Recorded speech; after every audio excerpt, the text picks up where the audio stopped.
had Madame Keller as my teacher. One day, she introduced the class to the book Eva. At first, I wasn't that excited about starting a new book in class, but what I hadn't known was that in just a couple of days, this book was going to change my life. One evening, our homework was to read a couple of chapters of the book. When I randomly decided to skip right to the end of the book, where I came across a small paragraph. There was one line, though, that specifically caught my attention. This line was, Iqbal Masih was assassinated on Easter 1995 by the carpet mafia at the age of 12.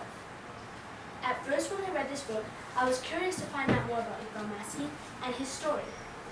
After I learned more about him, I was very sad. Then I became angry. But then after all of those mixes of emotions, the one thing I felt was the need to make a change. After my sister read and learned more about Iqbal, there were many changes at home. One night, I found Hannah crying because what she had recently learned about child labor.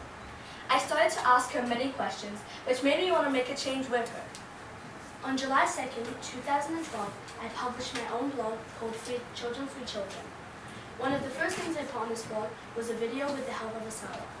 I filmed a short video of Hannah. It was just over a minute of her talking about child labor.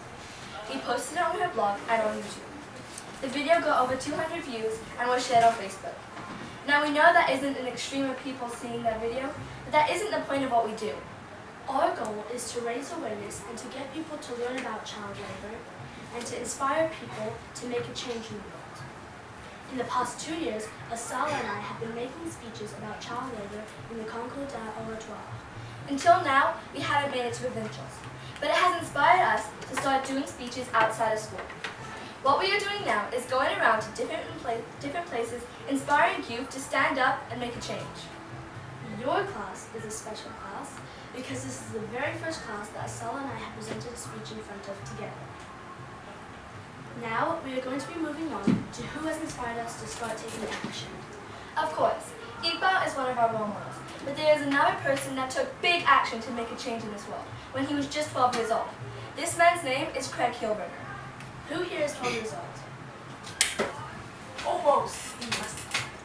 Okay, so when Craig Kielburger was the same age as you guys, he learned about child labor. It was a regular Wednesday morning. When Craig was eating breakfast, he was reading the newspaper, trying to get to the comment section, when the front cover caught his attention. The front cover was about Iqbal. The headline read, Battle Child Labor Boy, 12, Murdered.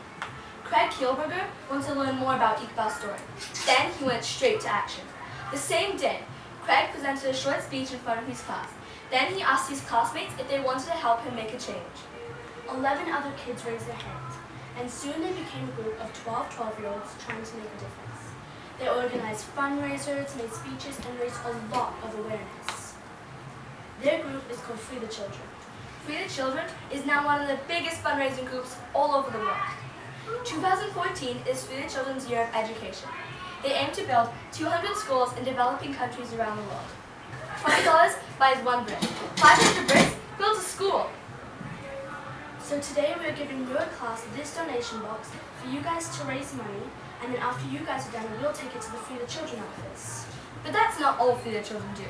They also have We Scare Hunger. It's when we donate food to the food bank on Halloween. They also have We Are Silent campaign, which is when they go silent for 24 hours to raise awareness for those who don't have the voice to speak up. Probably the most famous Free the Children event is We Day. We Day takes place in many cities around Canada, the USA, and now England. I attended We Day last year at Rogers Arena, and some of the inspirational people I saw were Martin Luther King III, Haley, Avril Lavigne, and Craig Kielburger. There are many more fundraisers that happen every year that are very fun to participate in. Asala and I started out by just participating in these events, but by participating, it empowered us to start doing things on our own. For example, in April, we hosted a Meet to Ween movie night in Hannah School in Port Coquitlam. We raised over $900. There are countless ways to make a change in this world and to raise money to help. At first, both Asala and I didn't want to make speeches or do anything public. We were completely fine with making videos and doing a blog. This is what we call a comfort zone. Everyone has a comfort zone. A comfort zone is an imaginary place where we feel safe. It is where we do everything that's easy for us. It is where we don't get stressed. comfort zone, you will never reach your true potential. So today we're encouraging all of you guys to go out of your comfort zone and do something that's out of the ordinary. Just imagine, if Iqbal Masih hadn't gone out of his comfort zone to speak up, Craig Kielberger would have never learned about child labor, and if Craig Kielberger never learned about child labor, then there would be no Free the Children, and that would affect millions of people all over the world. so step out of your comfort zone.